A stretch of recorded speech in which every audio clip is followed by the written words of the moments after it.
גולדה מאיר הייתה לאורך שנותיה בפעילות הציבורית והממלכתית מנהיגה בלתי מעורערת ומדינאית בעלת ראייה מפוכחת ומבט מלא חוכמת חיים. נאמר עליה, מנהיגה כריזמטית ועיקשת. היא לחמה תוך אמונה, האמינה במה שלחמה למענו. מטיפה בשער, מטיפה גדולה, מצוינת. לא פופוליסטית, לא ניסתה לקנות פופולריות בהחלטותיה. מנהיגה מפוכחת וריאליסטית, מרתקת ומקסימה ביותר. גולדה מאיר, האישה היחידה עד כה שכיהנה במשרה הרמה של ראש ממשלת ישראל, תיזכר כמחוקקת סוציאלית ויוזמת הביטוח העממי לימים הביטוח הלאומי.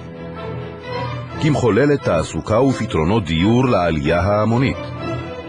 כמחסלת המעברות ומקימה ערי פיתוח ראשונות. כלוחמת נגד היד הקשה של הבריטים בראש המחלקה המדינית של ההסתדרות והסוכנות היהודית. כמדינאית עיקשת בפגישות עם המלך עבדאללה למנוע מלחמה עם ירדן. כמגייסת כספים מעולה לרכש במלחמת העצמאות. היא נשלחת לגייס $5 מיליון ומצליחה לגייס 50 מיליון. כפרלמנטרית מעורבת ואקטיבית. כמייסדת שיתוף הפעולה הבינלאומי, כובשת באישיותה את אפריקה ובונה מערכת יחסים מעבר לדיפלומטיה המקובלת. כבעלת מעמד בינלאומי חסר תקדים ואהובת העם היהודי.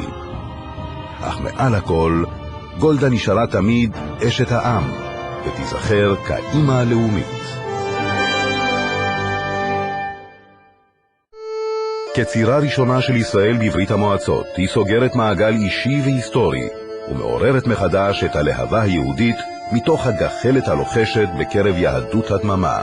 קופץ יהודי וצועק, עם ישראל חי, עם ישראל חי. ראיתי שלא אכפת לו שום דבר, החליט ויהי מה, הוא מוכרח להוציא מה שיש לו בלב.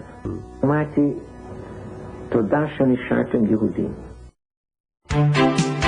אי אפשר שלא להזכיר את המוסד המפורסם, המטבח של גולדה, בו ישבו ואף סעדו ממנהיגי העולם, שרים, גנרלים, ח"כים ועסקנים ישראלים, ועד המאבטח האחרון מהיחידה לאבטחת אישים.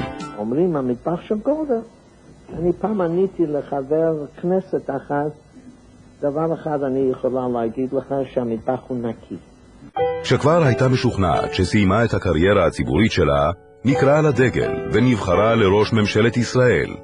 התגובה הייתה אמוציונלית ולא הסתירה דמעה. בתפקיד זה הרחיבה והעמיקה את מערכת היחסים עם ארצות הברית, ונאלצה להתמודד עם החזית הביטחונית, ממלחמת ההתשה, דרך פעולות הטרור, ועד למלחמת יום הכיפורים. מלחמה זו, למרות השבחים שחילק לה הדרג הצבאי על תפקודה כאסטרטגית ומצביעה לכל דבר, נותרה עבור גולדה טראומה עד סוף ימיה.